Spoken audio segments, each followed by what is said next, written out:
Mpenzi mtazamaji wa channel hii ya YouTube ya 5 Media, usisahau kusubscribe, kulike pamoja na kucomment ili uweze kupata notification pamoja na update mbalimbali ambazo zinaendelea kwenye mitandao mbalimbali ya kijamii. Na kubwa kuliko ni kuhusiana na yale ambayo yanaendelea katika serikali ya Jamhuri ya Muungano wa Tanzania dhidi ya tarehe 29 Oktoba ambayo ndiyo siku ya uchaguzi. Naambiwa kwamba kamanda wa polisi SACP Richard apinga maandamano, atoa wito wa kulinda amani wakati wa uchaguzi, huku Juma Nature Pifaki yupo juu kuliko Master J.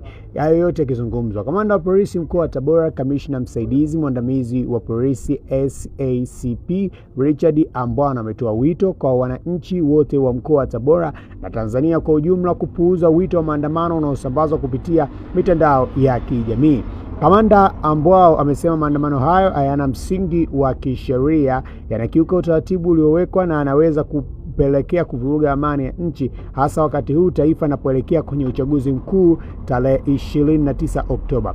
Kauli hiyo ilitolewa wakati wa mazoezi ya utayari ambao yalishirikisha vikosi mbalimbali vya ulinzi katika manispaa ya Tabora, ikiwa ni sehemu ya maandalizi ya kulinda amani kuelekea uchaguzi mkuu Oktoba 29 mwaka 2025.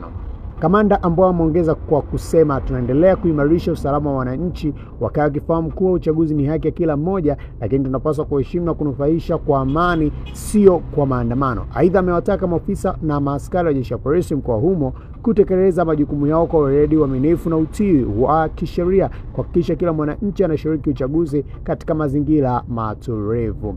Hayo yamezidi kuendelea kwenye mitandao mbalimbali ya kijamii, huku hofu ikizidi kutanda zaidi, ambapo baadhi ya watu kwenye mitandao hiyo ya kijamii wameonekana moja kwa moja wakiendelea kuzungumza kuhusiana na maandamano hayo ambayo yanadaiwa kuweza kufanyika Oktoba 29, na huku anaongoza maandamano hayo akiwa ni Mange Kimambi pamoja na wanaharakati mbalimbali.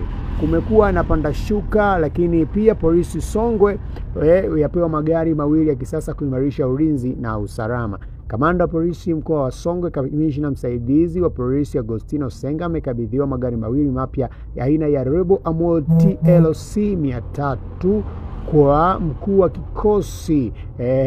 wa kikosi cha kutuliza ghasia FFU mkoa wa Songwe kutoka kwa mkuu wa jeshi la polisi IGP Camillus Wambura.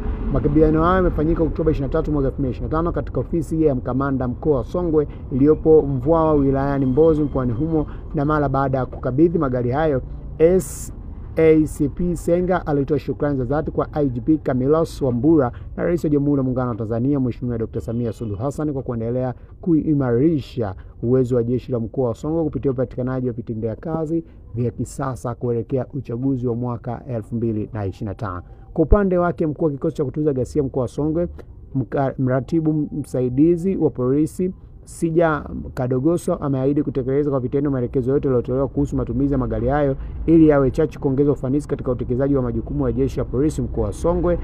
Wakati akimkabidhi funguo za gari hizo, SP Kagosa aliweza kuzungumza hivyo, na huku akiwataka wananchi kuendelea kulinda amani ambayo imewekwa kwa muda mrefu tokea vipindi vya zamani na kuheshimu katiba ya Jamhuri ya Muungano wa Tanzania. Nini maoni yako kutokana na haya ambayo yanaendelea kwenye mitandao mbalimbali ya kijamii? Tuletee comment na tutakuwa tukipita nazo moja kwa moja. Hii 5 Media, mpaka wakati mwingine tazidi kukupitisha katika anga mbalimbali ya habari za hapa ndani na nje ya mipaka ya Tanzania. Bye tena mpaka wakati mwingine.